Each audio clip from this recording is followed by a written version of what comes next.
Absolutely. I think there have been several such moments that, I've probably experienced in my entire career of 18 years, but more so recently.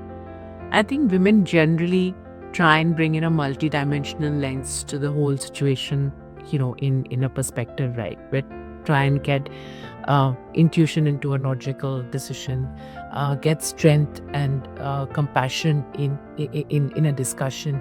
And I think when you try and balance IQ and EQ together, it just helps take better decisions. So there have been challenging times that we've faced in the organization, and emotions were high, uncertainty was flying everywhere, and everybody wanted to take a decision very quickly in a haste fashion.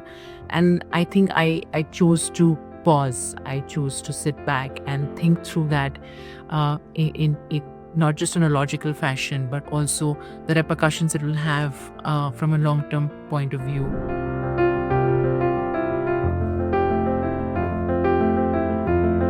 Oh, yes. I'm not really sure if, it's as a woman. But yeah, in my experience and in my, when I started off, I think as a management trainee, I had, a visualization that I would probably head a department one day, and I was not really sure which department, but you always were running behind titles. And on campus, there was always a discussion saying, who got the biggest mullah. But I think as we grew, as I climbed up the corporate ladder, things changed for me. It was about the meaty role that I would get on my plate that made me choose between two organizations when I was making a move. It was about loving what you do. I think Steve Jobs made a very simple statement, but it's been very impactful, at least in my career, that when you love what you do, and I think when you have the freedom to do what you love to do, I think that is when I feel success.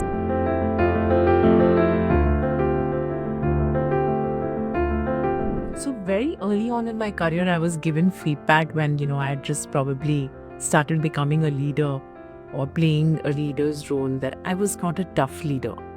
And that feedback stayed with me. And it was always about the fact that, leaders don't smile that much. Leaders are always on the guard.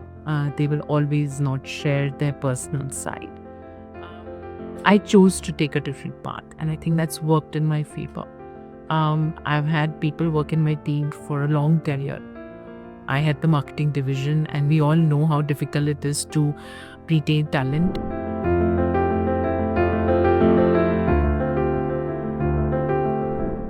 Know what you're getting into, right?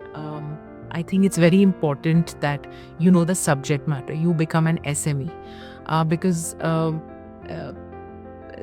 there's a very popular phrase saying fake it till you make it. So you can go up to a certain point in your life, in your career, and you may do reasonably well. But if you want to, reach greater heights, if you want to make it big for yourself, inside and out, you need to be a subject matter expert.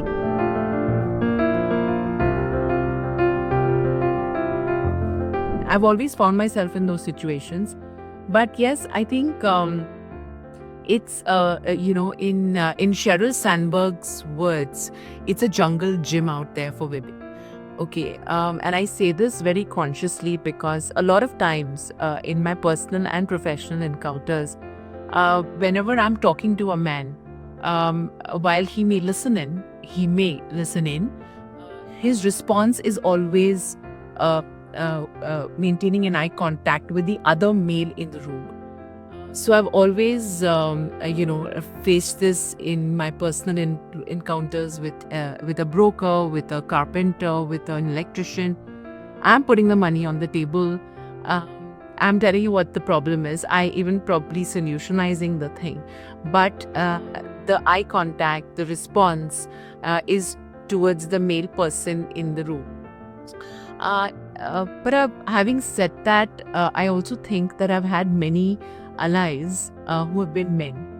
So they've always supported, in this journey of encouraging you to have a voice and put that voice out on the table.